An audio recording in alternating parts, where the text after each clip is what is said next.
the line no one crosses. The first rule carved into the stone tablets of the Galactic Concord was simple: do not enter Terran space. Every empire, every dynasty, every merchant clan, no matter how vast their power, obeyed that rule. It wasn't written in treaties or enforced by fleets. It didn't need to be, because those who had tried never came back. The border wasn't marked by ships or stations. It was marked by silence. A line of systems where probes disappeared, where signals never returned, where even light itself seemed to hesitate. The maps called it the Forbidden Expanse. The whispers called it the Graveyard. And still, Arrogance always finds a way. The Arrogant Empire. The Zytherian Empire had ruled the spiral arms for millennia. Their fleets blotted out stars, their war banners draped over conquered worlds, their arrogance sharper than their blades. To them, Terran space was nothing but an old legend. The stories of humans, of their rise, their wars, their vanishing, were little more than dust carried on solar winds. Emperor Krall of the Zytherian had no patience for myths. Humans, he scoffed during a council session, his crown of living metal writhing on his brow. A primitive race that burned themselves out ages ago. Their systems are ripe for the taking. Minerals, relics, technologies left behind by savages too foolish to endure. His advisors shifted uncomfortably. Even the most battle-hardened among them dared not speak too boldly against him. But one, the old strategist Varys, cleared his throat. Sire, with respect, history remembers differently. The humans fought the Threx dominion to extinction. They crippled the Zorati hive minds. They even broke our fleets in the first contact skirmishes, long before we united the Empire. Krall's voice was ice. And where are they now, strategist? Dead. Gone. Extinct. If they had any strength, they would have lasted. He rose from his throne, his armor clinking like chains dragged across stone. We will enter their forbidden space. We will strip their worlds bare, grind their bones into dust, and show the galaxy that no myth binds the Zytherian Empire. The council chamber fell into silence. And with that single declaration, the Empire sealed its fate. The invasion begins. The fleet assembled at the edge of the Forbidden Expanse was unlike anything the galaxy had seen in centuries. Thousands of warships, bladed dreadnoughts and spire carriers, escorted by swarms of cruisers and frigates. The sky itself trembled as the ships aligned into a wall of steel, stretching from one horizon to the other. At the heart of the armada stood the Emperor's flagship, the Oblivion's Crown. It was a floating fortress, a black pyramid of engines and cannons that bled shadows into the void. From the observation deck, Krall looked upon his fleet with pride. This is history, he declared to his generals. By the end of this campaign, the Concord will rewrite their laws. Terran space will not be forbidden, it will be ours. Cheers roared through the comms. A war chant echoed across the fleet as engines flared and drives howled. Then they crossed the line. The first world. The first Terran world they found was silent. It orbited a dim star, its surface scarred by ancient bombardments. The fleet scans showed no signs of life, no active defenses, no transmissions. Just ruins.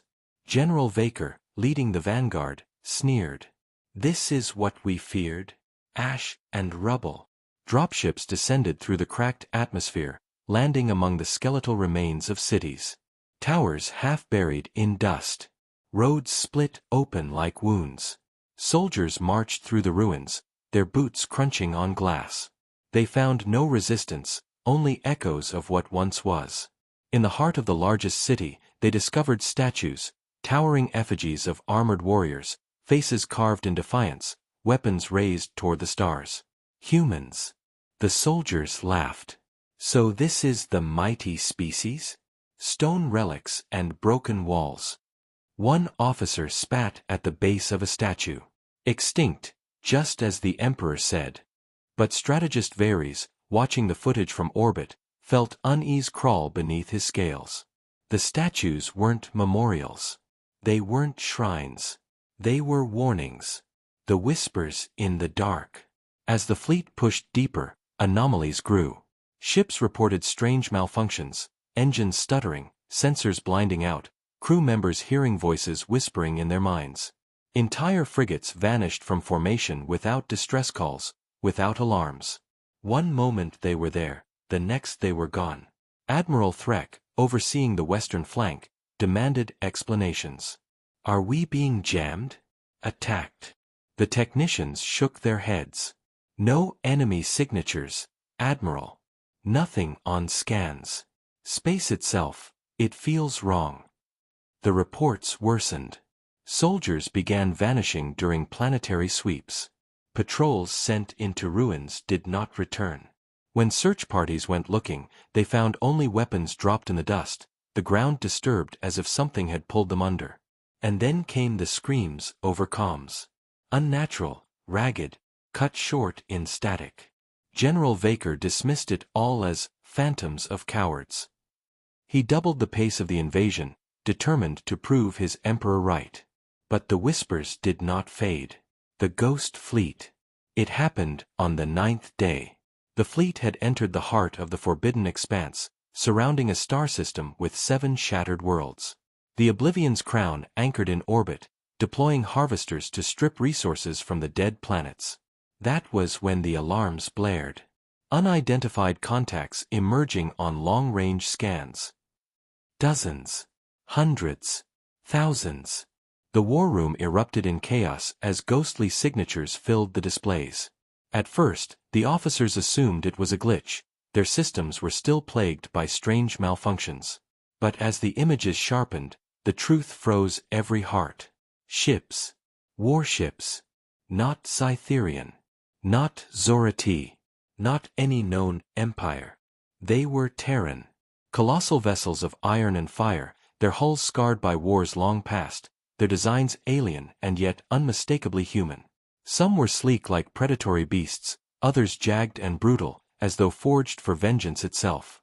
They moved in absolute silence, no transmissions, no energy signatures, but every sensor screamed their presence. The Ghost Fleet surrounded the invaders, blotting out the stars. "Impossible," whispered Admiral Threk. "Humans are extinct." Strategist Varys' blood ran cold. Extinct species don't build fleets like this. The first strike. Before orders could be given, the first Terran ship moved. It appeared in the midst of the Zytherian formation without warning, without hyperspace jump. One moment the space was empty. The next, a titan of steel and flame drifted into existence, its weapons glowing like the hearts of dying suns. The Terrans didn't broadcast demands. They didn't ask for surrender. They simply fired. The blast ripped through 3 Zytherian dreadnoughts, splitting them apart like paper. Firestorms consumed their crews before they could even scream. The fleet panicked. Warships scattered, firing blindly into the void.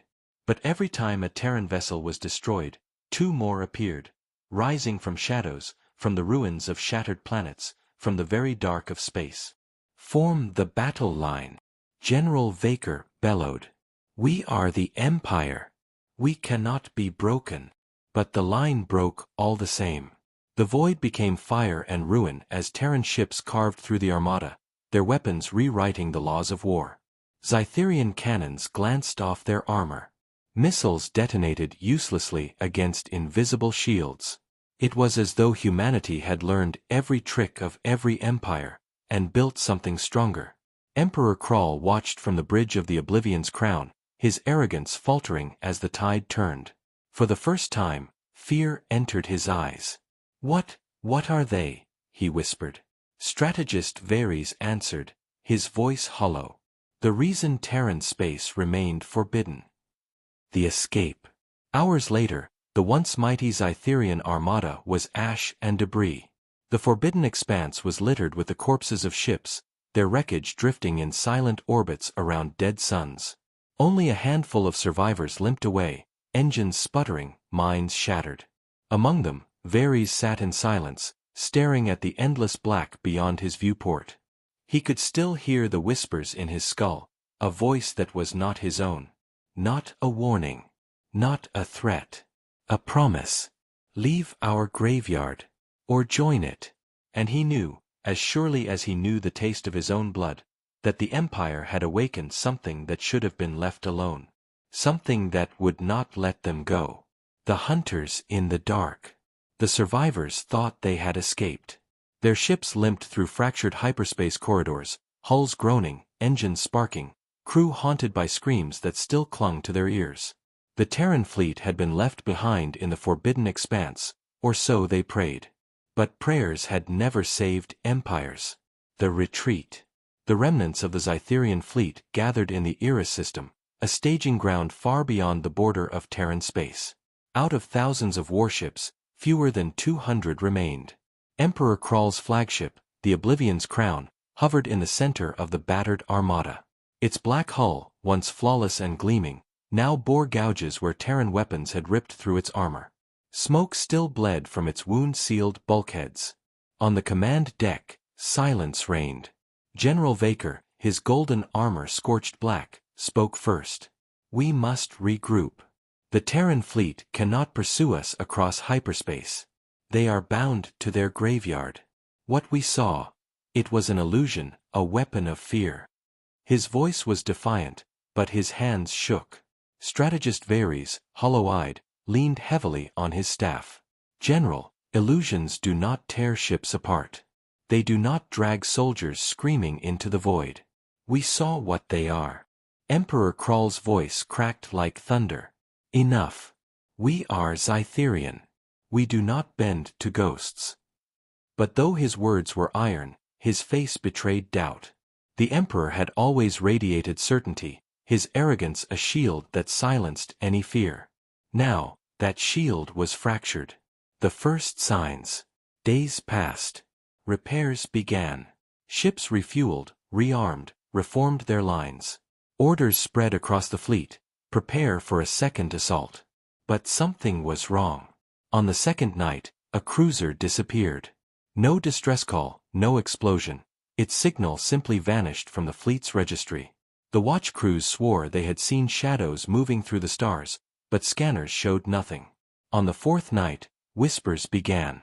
Crewmen muttered about voices in the comms, human voices, speaking in languages they didn't know but somehow understood. You should not have come. You should not have taken what wasn't yours. Officers dismissed it as fear poisoning the weak. Until the sixth night, when the bodies were found. A patrol in the Oblivion's Crown discovered 3 engineers in the engine bay, their eyes burned to ash in their skulls, their mouths open in silent screams. No alarms had sounded, no intruder alerts triggered. The lights flickered, and for a heartbeat, every console across the ship displayed the same words in bright, blood-red script. Leave. The council fractures. Panic spread through the fleet. Commanders argued. They are hunting us. Admiral Threk roared, his claws clattering against the steel table. They are not bound to the expanse. They followed us. General Vaker slammed his fist. Lies. No fleet could track hyperspace jumps. We are suffering sabotage. Dissidents among us, cowards spreading human myths. Strategist Varys' voice cut through the chaos. We did not escape. We were released. Do you not see? They let us leave. They want us afraid. They want us to bring their message home. Emperor Krall stood slowly, his shadow stretching across the chamber. Then let them come. If humanity dares pursue the Empire, we will show them annihilation. We will summon every fleet, every legion. We will burn their shadows to nothing.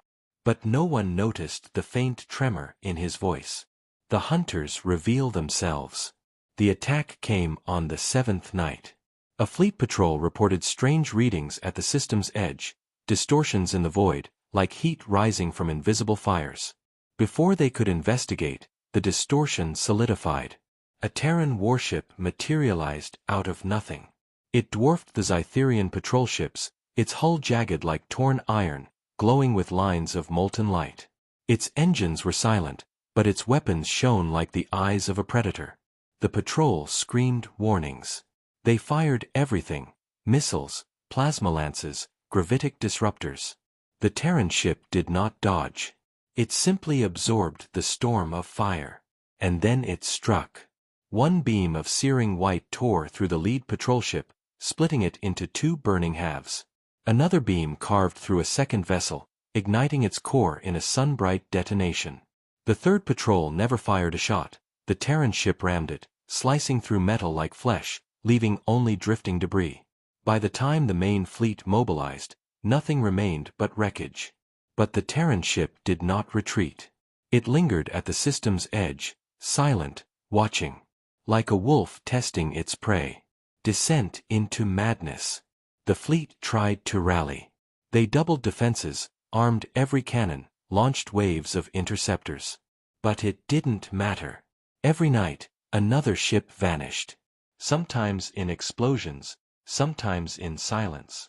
Sometimes crews were found drifting in lifeboats, their eyes glassy, their voices repeating the same words over and over. They're already here. They're already here. They're already here. The soldiers grew restless. Mutiny whispered through the decks. Some begged to flee deeper into Zytherian territory, others to abandon ship and scatter across uncharted stars. But Emperor Crawl forbade retreat. We are the Empire. We will not be hunted like prey.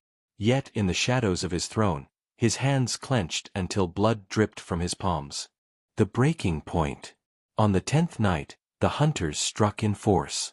Not one, but an entire squadron of Terran ships emerged, surrounding the Era system. Their hulls glowed like burning iron, their weapons silent but thrumming with power. The Zytherian fleet opened fire in a frenzy. The void became a storm of plasma and missiles, 1,000 detonations painting the stars in white fire. When the light faded, the Terran ships were untouched. Then they answered. Beams like blades carved through the armada. Dreadnoughts split open like rotten fruit. Carriers erupted in fireballs that lit the system like a false dawn. Escape pods were sliced apart before they could launch. The screams of the dying filled the comms, overlapping in a cacophony of despair. Officers shouted orders that no one obeyed. Ships collided in their desperation to flee. Through it all, the Terran ships moved with surgical precision, erasing the fleet piece by piece. Strategist Varys, watching from the command deck, whispered the truth aloud. They're not just defending their space. They're punishing us. The terrifying ending. At last, only the Oblivion's crown remained. Its hull was shattered, engines failing, weapons drained.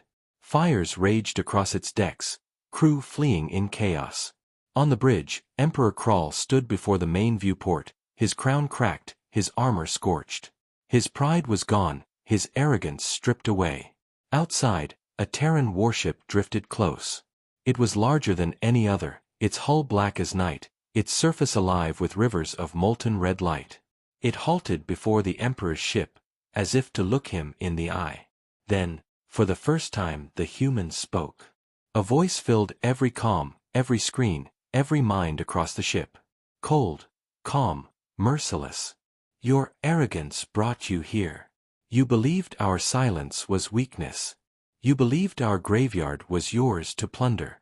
You were wrong. The Terran ship's weapons flared. Now, your empire learns what silence truly means. The beam fired. The Oblivion's crown split apart, a blossom of fire consuming the Emperor, his throne, and his name. As the wreckage drifted into darkness, the Terran fleet vanished as silently as it had come, leaving nothing behind but silence. And that silence spread. When the news reached the Zytherian homeworld, it came not as transmissions, but as fragments of wreckage drifting into their skies, carrying the Emperor's shattered crown. The message was clear. Terran space remained forbidden. And now, the galaxy would remember why.